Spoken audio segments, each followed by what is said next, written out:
feels like about 6 months, but it probably was only a few days. But managed to, my man Michael Lorenzen. No, I called my shot on that on Tuesday night. Michael Lorenzen did the business for me, and I can't even remember what my lot. I was the first 500 in the St. Louis game with Quintana and Woodruff. So yeah, hit that, and then yeah, the Tigers are on a roll at the moment. They were 10-0 up relatively early on against Kansas City tonight. Put that one to bed 10-3. So yeah, things are picking up, and we have that one huge series. I know you're saying most things are settled, but the thing that's left unsettled is one of the biggest things that there is, and it's the Mets v the Braves. So we'll chat about that series when we come to it. The Mets went ahead yesterday when Eduardo Escobar pretty much single-handedly dragged them out the shit. Yeah. In their game. And then the Braves dropped a soft one against the Washington Nationals. So all to play for there. So yeah, we got 7 or 8 games with playoff relevance. We'll have a look in the bottom draw as well. Few missing pitches, few missing lines, but we will cross all those bridges when we come upon them. The lines that we're going to give to you tonight will come from our headline sponsor at WinBet. WinBet is the perfect time for new customers to get across there. Bet $100, you'll get $100 free. The WinBet Casino is open 24 hours a day as well. You get 100% there, up to $1,000. Now live in Arizona, Colorado, Indiana, Louisiana, Michigan, New Jersey, New York, Tennessee, and Virginia. Sportsgamblingpodcast.com/WinBet. So they know that we sent you. Sportsgamblingpodcast.com/WYNNBET to claim your free bet today. Offer subject to change. T's and C's at winbet.com. Must be 21 or older and present in the state where playthrough WinBet is available. If you are someone who knows a gambling problem, call 1-800-522-4700. Promoguy.us is a great new tool for you to use as well. If you like your EV, your plus EV betting strategies, there's a VIP Discord group. Gives you loads of good information as well. You get daily promo updates. They won't tell you what team is probable to win, but where you'll get the best odds and get the best promotions as well. A really well-run company as well. Small team of passionate sports fans. You get 100% track, transparent, and proven method of betting smarter at promoguy.us. Okay, Munaf, let us start with, all right, what a shambles this is. It's a doubleheader tomorrow between the Phillies, who are still scrapping for a wild card spot, and the Washington Nationals. Now, earlier on, there was only one game scheduled. I handicapped Bailey Falter against Patrick Corbin in this one.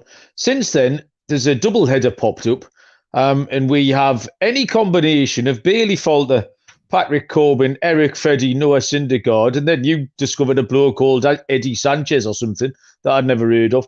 So we've got 5 possible pitchers all playing against each other, Munaf. So at this point, I have no idea what to do with this game.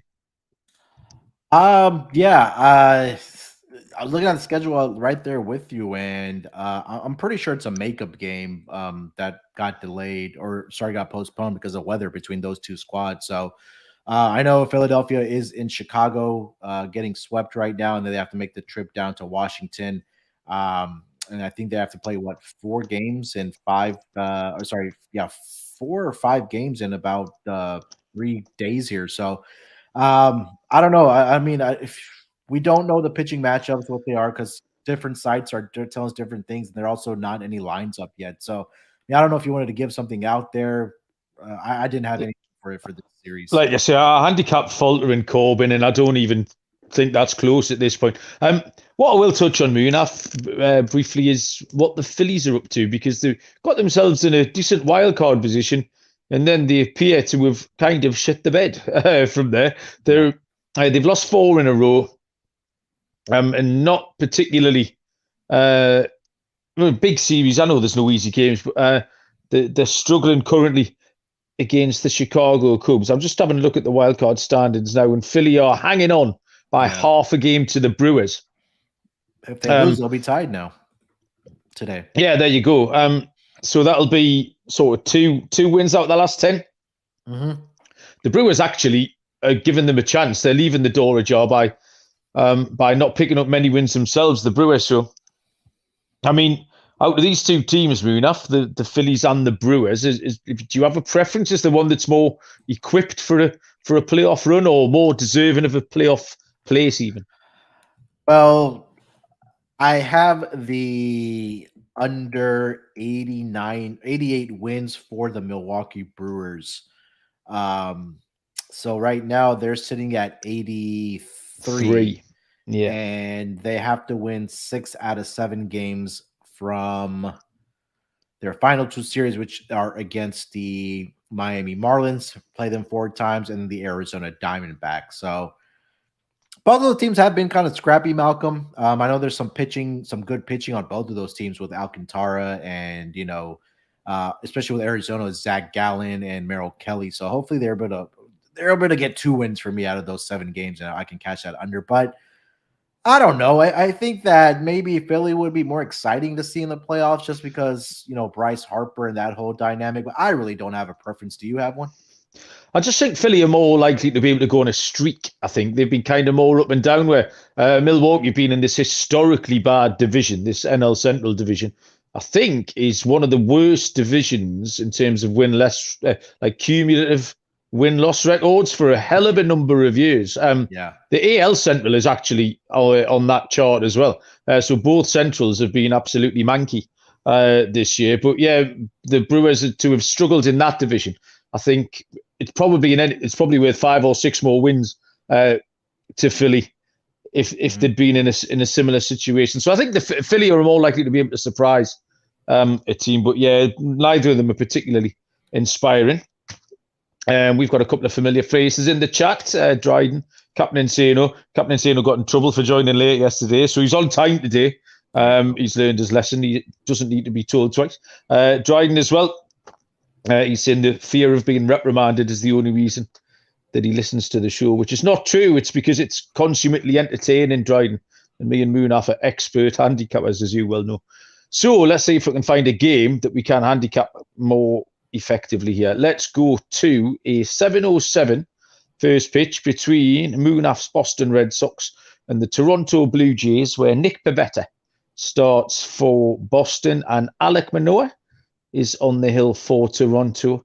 The lines are, see if I can find them. There we go. Boston plus 162, Toronto a minus 194, and the total here is set at 8.5. Moonaf, what have you got? Yeah, I'll start with saying this, that, this season, the Boston Red Sox have been owned by their own division. Look at the head-to-head matchup, Malcolm, between the Toronto Blue Jays and the Boston Red Sox this season. I believe the Toronto Blue Jays are like 13-3 against the Red Sox so far this season. And now you're going up against possibly the best pitcher of this rotation for the Toronto Blue Jays and Alek Manoah, who is 15-7 on the season with a 2.31 ERA. Last 5 games, he's been absolutely incredible for the Toronto Blue Jays, 3-0 with a 1.03 ERA. He's faced Boston three times this season, 2-0 with a 1.35 ERA. And we talked a lot throughout the season that we just prefer Alek Manoah at home in Rogers Center or Stadium, where he is 6-4 with a 2.58 ERA. And overall in his career, Malcolm, he's had great success against this Red Sox team. He's had a total of 5 appearances. This dates back to last season. He's a perfect 3-0 with a 1.74 ERA. And Nick Pivetta has been completely opposite this season, 10-11 with a 4.48 ERA. Against Toronto this season, 3 starts. He has a 5.52 ERA. He's allowed 9 earned runs in 14 2/3 innings.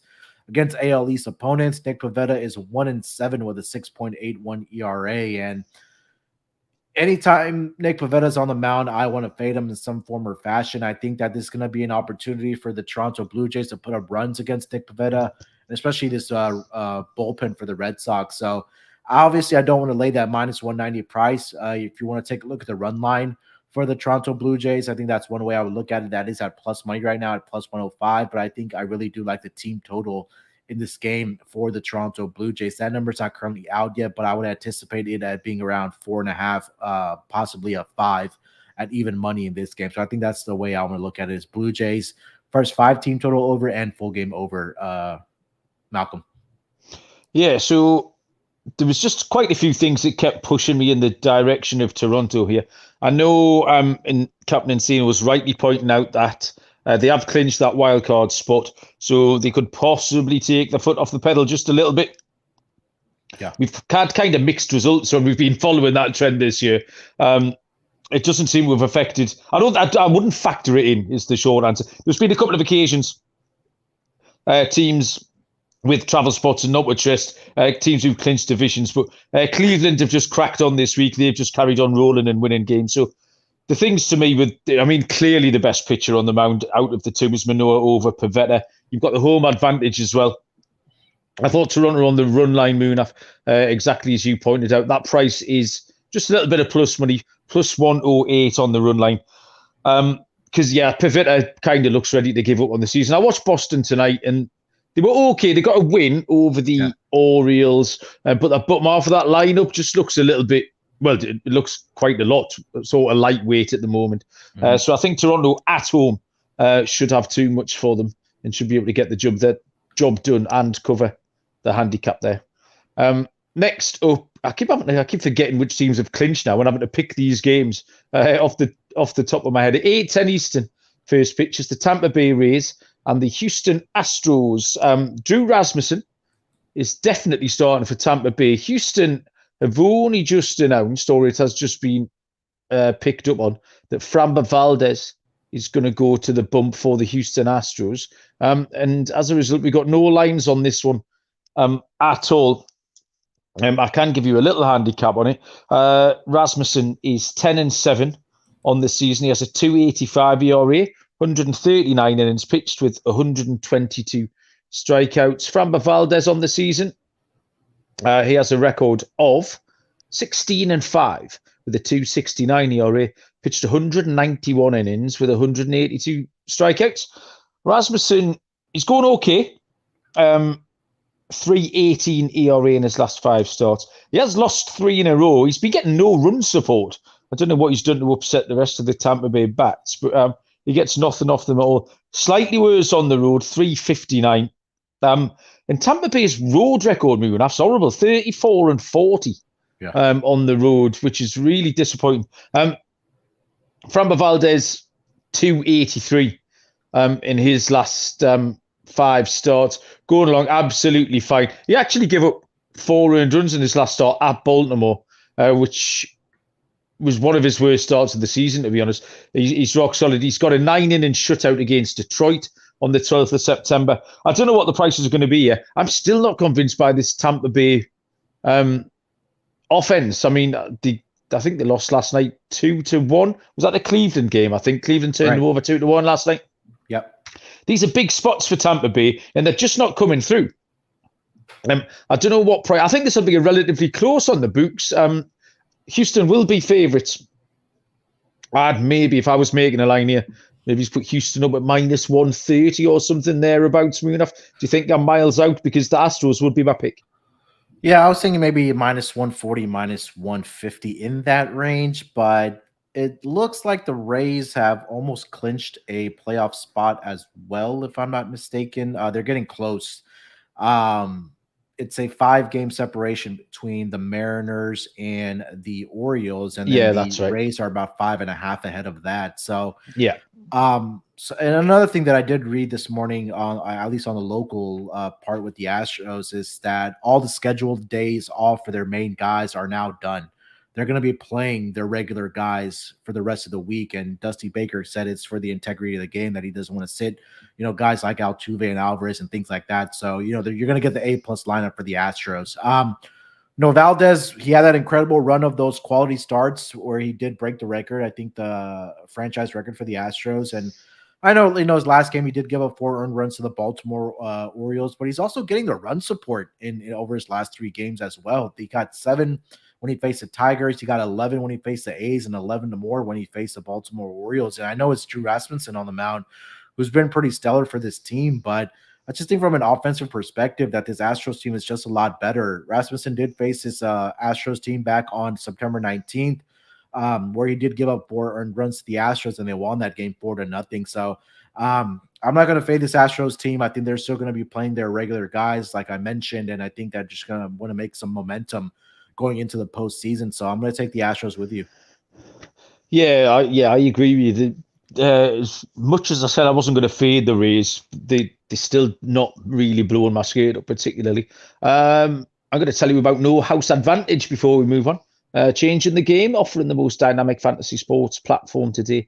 You can play pick 'em contests versus other people for a shot winning over $250,000 in cash. Download the app, choose your contest, select your player props, and move up the leaderboard to win the big money. All the sports that you crave are in there as well. So make sure to check out No House Advantage today and experience daily fantasy sports redefined. Our promo code is SGPN at nohouseadvantage.com, or download the app to get a first deposit match up to $25. Zut alors le piscine et dans la bibliothèque. That, Munaf, is French. If you want to learn French and be as exotic and swarthy as me, Babbel is the place to do it. A new language learning app with over 10 million subscribers. Loads of fun and loads of different ways to learn your new language. You can be speaking fluently in under 3 weeks. They have things like podcasts, games, videos, stories, live classes, 14 different languages to choose from, and they have speech recognition technology, which helps improve your pronunciation and accent. You'll get 55% off your subscription if you go to babbel.com/SGP. That's babbel.com/SGP, up to 55% off your subscription. Babbel is language for life. And Odds Trader. Odds Trader is a place, really good tool. If you're a bettor, you can compare firstly different sign-up codes and promos, and then all the different odds from different sports books. Once you're up and running, they will give you things like play-by-play updates, live scores, the bet tracker, which is hugely important, key game statistics, player stats, projected game day weather, etc. All of these things are available at oddstrader.com/Blue Wire. Odds Trader is the #1 site for all of your game day bets. Next, 8:10 Eastern. First pitch. No, it isn't. I forgot the Mets. Get in. Well done, Jeff Fox. One for you there. 7:20 Eastern first pitch to the game and the series of the weekend and maybe the season in terms of what's riding on it. We've touched on it already. 7:20 between the New York Mets and the Atlanta Braves. Jacob deGrom goes for the New York Mets and the left-hander Max Fried for the Atlanta Braves. And as it should be, in a game of this magnitude, it is a pick'em, I think. Oh, I've seen a little bit of line movement, actually. It was a pick'em this afternoon when I handicapped it. A little bit of money's coming on the Mets. New York Mets are -120. Atlanta Braves are now even money +100. Total is 6.5. Nothing ventured, nothing gained here, Moonaf. It's a big old series. Friday night, deGrom against Fried. What have you got? Boy, if I was living in Atlanta, Malcolm, I would be buying a ticket to go watch this game. This is going to be an absolute brilliant game. Two aces on the mound for their respective teams, the division title on the line here in this series. I mean, this pretty much feels like deja vu, Malcolm. I feel like we were talking about this same time last year where we said that the NL East is going to come down to the final week of the season, and here we are again between the Mets and the Braves.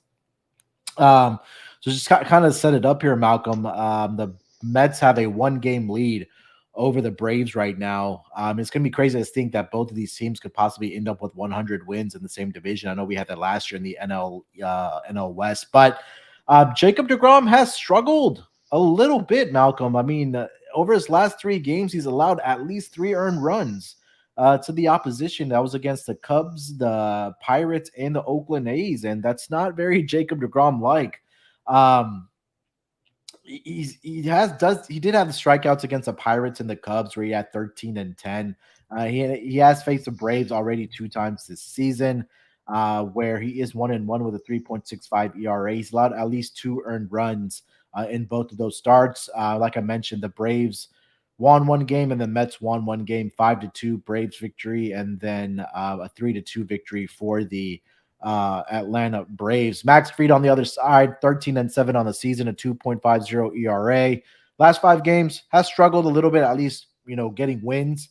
Where he is 1-3 with a 2.33 ERA, 7 earned runs, and 27 innings allowed. Innings pitched. His last 2 starts were against the Philadelphia Phillies, where they won 1 and lost 1. Has faced the Mets already 4 times this season. This will be his 5th start against the New York Mets. 2-2 so far this season with a flat ERA of 3.00. He's allowed at least 2 earned runs in every single one of those starts against the New York Mets. Kind of just looking at the final scores here, Malcolm, 5-2 victory for the Braves. Another one was a 4-1 victory for the Mets.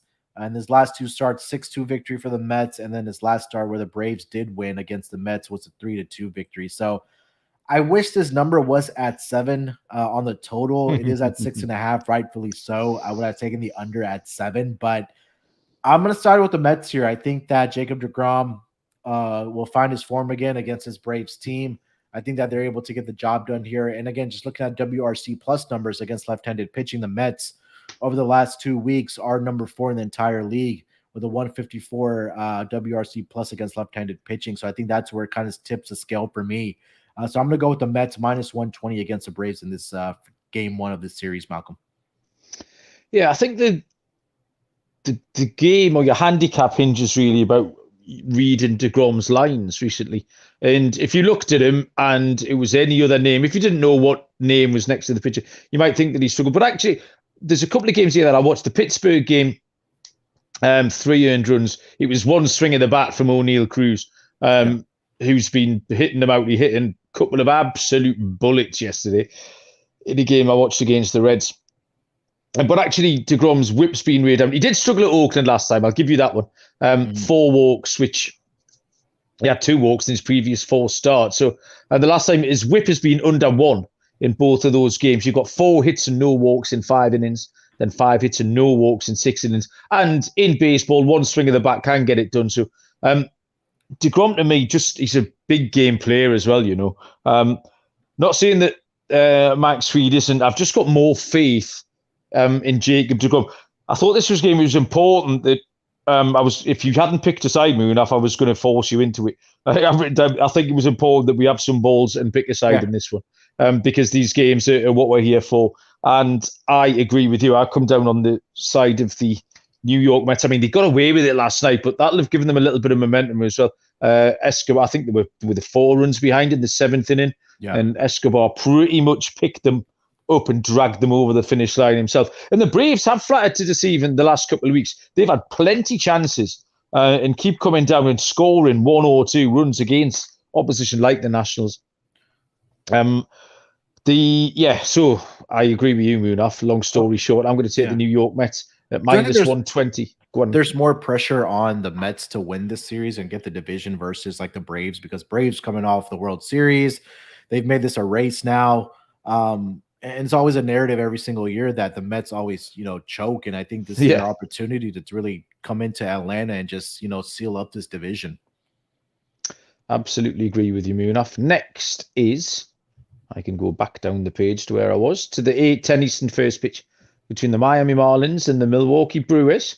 Miami have Sandy Alcantara going to the hill, and Corbin Burns draws the start for the Brewers.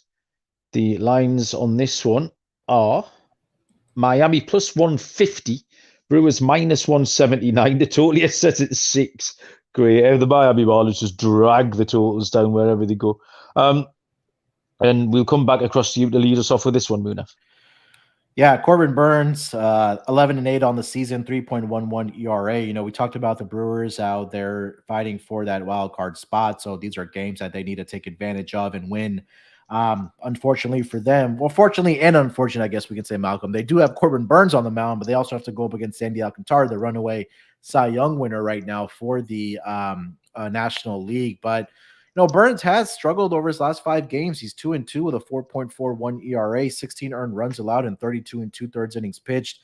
Had a rough outing against the New York Mets where he allowed 5 earned runs, and he's allowed at least 2 earned runs in 3 straight starts against the opposition. He did have a solid outing against the Marlins earlier this year where he did go 7 innings, Malcolm, and only allowed 5 hits, did allow 1 earned run in that game. I think he took a no decision in that game, but I quickly want to see if the Brewers did win that game. So, yeah, they did win that game 2-1. And, again, like I mentioned, for the Marlins is Sandy Alcantara on the mound. 14-8 on the season, 2.32 ERA, 199 strikeouts. Last 5 games, he is 2-2 with a 3.34 ERA. He's been brilliant over his last 2 starts. It was against the Nationals where he did go a combined 17 innings, allowed 10 hits, but only 2 earned runs in that span. He hasn't faced the Brewers so far this season. I just kind of feel like there's some value here on the Miami Marlins here, Malcolm. Especially with Sandy just being at this big price of plus 150. I know the narrative is out there that, hey, the Brewers have to win to get a wild card spot here. They're in that battle with the Phillies. But when you're giving me the Cy Young Award winner in the National League at plus 150 odds and the recent struggles of Corbin Burns, I got to come down on the Miami Marlins side here at plus 150, Malcolm. Well, Munaf, our cycles have synced by the looks of it because I've got exactly the same pick here. I actually wrote them down at plus 140 earlier on, so I'll happily take the extra 10 points at the price of plus 150. Miami have been a little bit more competitive lately. They've won some decent games. They've upset the Mets, and you can absolutely get behind Alcantara at this kind of price, plus 150. The Brewers have a chance to leapfrog the Phillies. We've just mentioned the Phillies got turned over already today, or we're getting turned over. And if the Brewers can beat Miami in the Thursday night game, they will be in pole position to lock up that spot. But I still don't trust them. I know I sound like a broken record because I have been fading the Brewers for about 2 months now, but they still don't do an awful lot for me. And I certainly, I wouldn't ever really want to be back in the Brewers at a price of minus 180. They're perfectly capable of winning this game, but not at that price. And this is going to be close as well. The lower the scoring game, I think the more likelihood you have of an upset because we're looking at, you say, 6.5 runs as a total. So this is going to be something like 3-2. And the fewer runs there are, you only need to come down on the right side of one. And the Miami Marlins can get this done for us at plus 150. Next is where should we go? We will go to 9:40 Eastern first pitch between the Oakland Athletics and the Seattle Mariners. Ken Waldichuk, friend of the show, will go for the Oakland Athletics, and Logan Gilbert goes for Seattle. And both of these are TBD pitchers as it happens. And I can't see any lines, unfortunately. Did you have those two pitchers going, Munaf? Just double check. Yeah, for the Oakland A's, like you mentioned, Ken Waldichuk, and then Logan Gilbert is going to go for the Seattle Mariners. I mean, I can give you a handicap here. I think that Mariners are probably going to be north of a $2 favorite in this game. Waldichuk just has not been very good so far. 1-2 with a 7.15 ERA. He's allowed at least 5 earned runs. He's allowed at least 4 earned runs in 3 straight games. He's allowed 3 earned runs in 4 straight games. And the Oakland A's have lost 4 of his last 5 starts in those games. And I know he's gone up against pretty good offenses, where Seattle is another pretty good offense that they're going up against. And, we talked about how they're also in that wild card race for that second or third spot. But Logan Gilbert, 13-6 on the season, 3.29 ERA. Last 5 games, 3-1 with a 2.25 ERA. Against the A's so far this season. Logan Gilbert, let me see if I can filter this down to this season. He does have 2 starts against them, 1-0, but he has a 4.91 ERA. 1 start earlier in Seattle where he did struggle. He gave up 4 earned runs to them, but the Mariners came back and won that game. And the last game they did lose 4-3. But with Waldichuk on the mound here, Malcolm, I can only look at the Mariners run line here. I think a better bet would probably be their Mariners team totals in this game, whether it's first 5 or it's a full game. I think that they're going to be able to put up some runs in this game against this Oakland A's pitching staff. Yeah, there was 2 ways that I came to look at this. I was quite looking forward to watching Waldichuk pitch when he came up. I remember me and Dylan talked about him on the first show that we had. But he's just settled into mediocrity, really. The games that he started, the total runs, Munaf, have all been double figures in his 5 games. We've got a 14, a 13, a 15, a 10, and a 12. Yeah. And so there's been a lot of runs there. And as you pointed out, Logan Gilbert, 2 starts against the A's this season, 6 earned runs on 14 hits over 11 innings. So there was 2 ways of handicapping this. You either take Seattle run line, or I quite like the over. I think I don't know what the over would come. Maybe they're never very high when you see Oakland in there. Or Seattle for that matter. They tend to be. I might have put this up at 7.5 or maybe 8. It's certainly not going to be much further north of that. So with all those double figures, I thought either Seattle will beat them relatively comfortably, but I think Oakland can get a couple, as they've already proved twice this season off Gilbert. So I'll be taking one or other of those, or maybe even parlay them both when I see some lines come out. There's one other game that's worthy of a bit of a fuller handicap here, which is the 9:40 Eastern first pitch between the Chicago White Sox and the San Diego Padres. Davis Martin is going for the White Sox. The Padres pitcher is TBD. I've got Yu Darvish going. We've still got no lines, but with the Padres still hanging around in the wild card race, Munaf, how do you feel about the Padres hosting the White Sox tomorrow? Yeah, White Sox have been officially eliminated from playoff contention last night, but Davis Martin has been pretty good for this White Sox pitching staff. He has a 2-5 record with a 3.86 ERA, but he's pitched pretty well. Over his last 5 games, he is 1-2, but he has a 2.81 ERA, and on the road 2-3 with a 2.97 ERA. Last start was against the Detroit Tigers. Actually, his last 2 starts were against the Detroit Tigers. 12 innings pitched. He allowed 10 hits and only 4 earned runs in that span.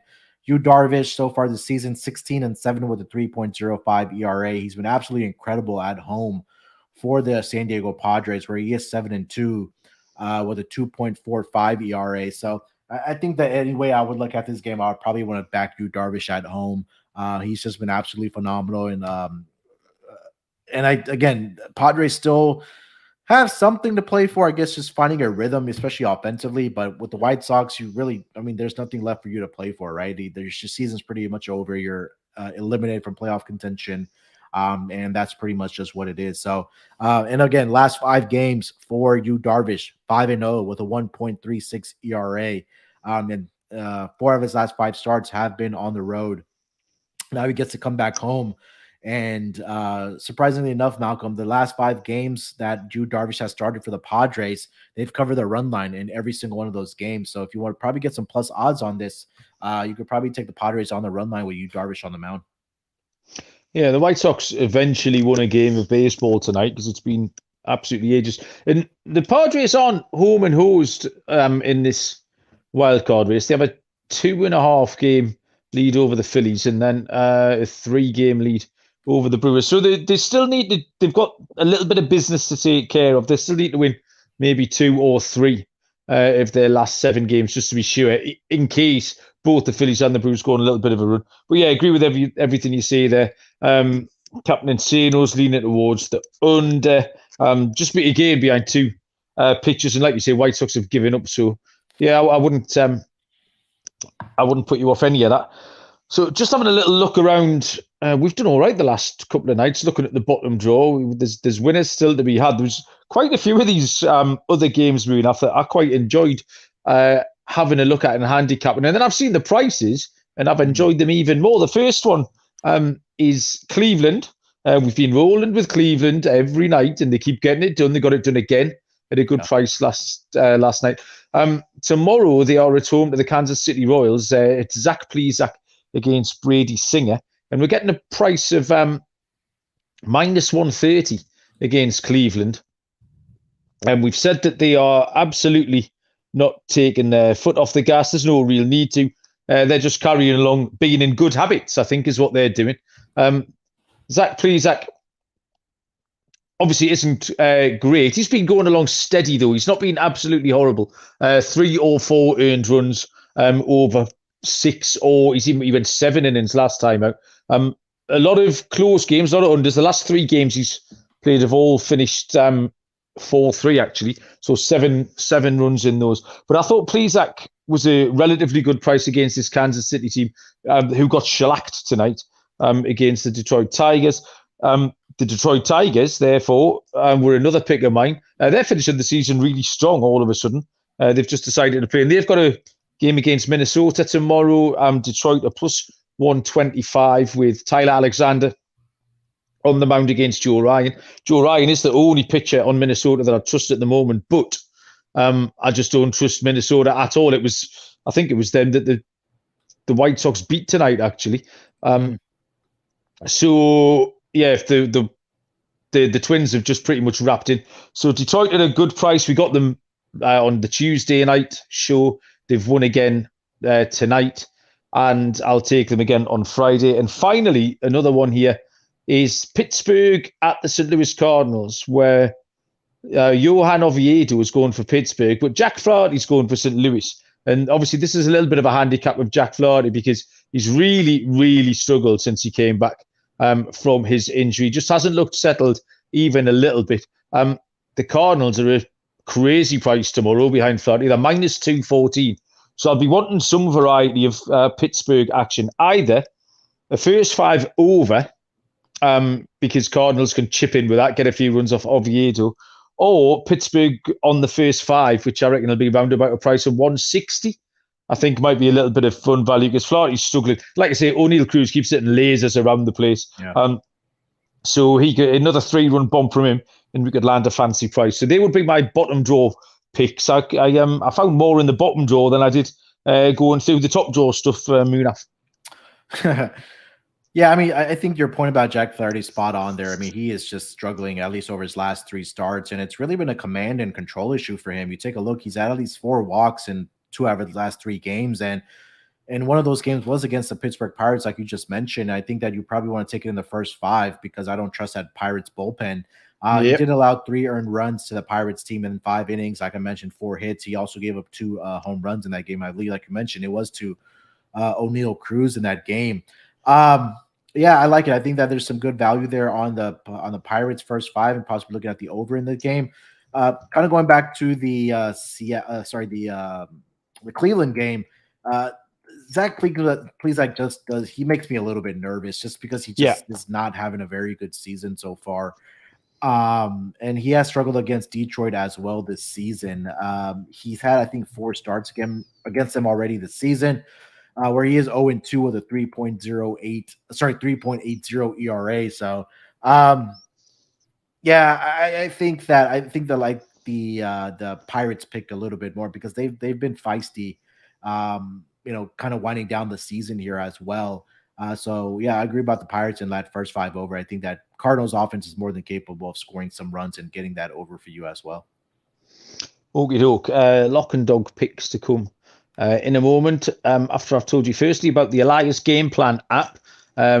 Almost certainly you've heard of the Elias Sports Bureau, the official statisticians of the US Pro Sports Leagues and one of the most trusted name in stats. And their app is going to help you, whether it's in your fantasy league, whether you're betting on your team, or if you just want to sound clever when you're talking to your mates at work. The Elias Game Plan app will give you things like league validated team player news and stats, head-to-head team comparisons, key insights from the Elias statisticians, including injury impact analysis. So loads of great stuff there. What you need to do to elevate your NFL season is download the Elias Game Plan app. That's ELIAS. We've got a special offer as well, 15% off your annual subscription if you use the promo code SGPN15. Find the Elias Game Plan sports betting in the App Store or Play Store. Use our promo code SGPN15. And to watch all the football, once you've got your bets on, Fubo TV is the place to do it. Complete coverage of college and pro football, including the Red Zone, my favourite. No contract, no commitment. You can cancel at any time, and there's over 100 channels of live sports and entertainment. You can try Fubo TV free for 7 days and get 15% off your first month. Go to FuboTV.com/SGP. That's FUBOTV.com/SGP. Right then, locks and dogs, Munaf. Lots to choose from. What do you fancy? All right, for my lock, let's see here. There's a couple games that we really did like.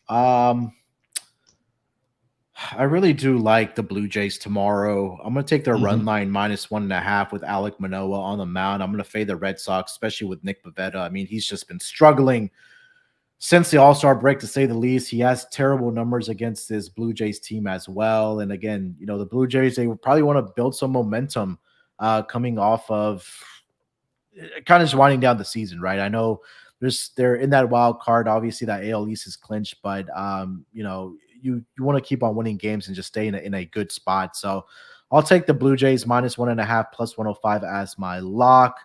For my dog, mentioned it. I think there's just too much value on this. Miami Marlins money line +150 with Sandy Alcantara on the mound. I know Corbin Burns has not been in great form here, and like you talked about that, with the total this low at 6.5, that if Sandy's able to go out there and pitch really well, this could be possibly a 3-2, 2-1, 2-0 type of victory for the Marlins. So at a +150 price, I'm going to take the Miami Marlins as my dog, Malcolm. Yeah, that's fair enough. That's kind of made my mind up about my dog. I had two to choose from, but I won't go double dog. I'll go my other way. In fact, we'll start there. And we're going to head to the bottom draw. We'll take Pittsburgh, first 5, just to maybe put up a few runs against the struggling Jack Flaherty. Not hugely convinced by Johan Oviedo and what's going to follow him for Pittsburgh. But I think in this game, if they get a couple of base runners, maybe O'Neill Cruz can hit one out, and Pittsburgh can have the halftime lead in that game. For my lock, I am going to go to the other end of the spectrum, to the Pittsburgh Pirates. I'm going to go to the top of the shop, and I'm going to take the New York Mets. We need to have a lock in this big game. Yeah, I just prefer the Mets. I know you will take the piss and call me a secret Mets fan, but that's just not really true. But I think DeGrom's going to turn up tomorrow. I am really looking forward to it. I've got no work tomorrow night, so I'm going to keep myself awake and watch at least the first 5 or 6 innings and see how it grips me from there, and watch the rest over breakfast in the morning. But yeah, looking forward to this one a lot. And I thought MLB gambling show Moonaf, we have to grow a pair and lock something up from this game. So I'm going to take the New York Mets. I had them down at -110, shifted to -120 now. So we'll see where the line moves between now and then. And that, ladies and gentlemen, boys and girls, is the end of the show. Anything else we need to know, Moonaf? No, I mean, looking forward to some new series. I know, like we mentioned, a lot of it has already been decided. Where we still have some wild card implications in the National League, and obviously we talked at extent about the NL East. So definitely looking forward to that series. My eyes will be glued to that series as well. So looking forward to it. And then, next week we're going to get into some playoff talk, and it's going to be a lot of fun, Malcolm. Who's going to win the football tonight? I like the Bengals tonight on the spread, -3.5. Okie doke. I will go and have a small investment on that. On your head, be it, Moonaf. Thanks everyone for joining us. Thanks everyone for listening. Good luck with all your bets. Everyone who's in the chat, Dryden, the captain. We do appreciate it. The usual place, like, rate, review, all that sort of shenanigans. Everything you need to know for your NFL bets. And in fact, just everything you need to know is on sportsgamblingpodcast.com and on the app as well, and where you will find your podcasts. So thanks, appreciate it. We'll be back tomorrow, reckon, with a lock dog total. Until then, we will see you down the road. Cheers.